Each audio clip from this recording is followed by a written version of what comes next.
दोस्तों पहले 2 पार्ट में हमने देखा कि कैसे एक लड़की और एक आदमी की मौत इस मशीन में बताए गए कारण जैसे होती है।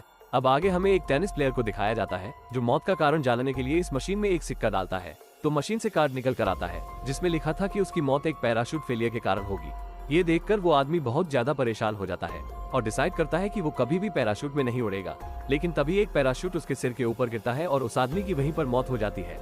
अब आगे हमें माइली नाम की एक लड़की को दिखाया जाता है जिसके कार्ड पर लिखा आता है टाइम ट्रेवल, यानी कि इस लड़की की मौत टाइम ट्रेवल से होगी। इसके बाद माइली अपने रूममेट को इसके बारे में बताती है लेकिन उसे माइली पर यकीन नहीं होता और वो गुस्सा होकर उसको एक घड़ी फेंक के मारती है।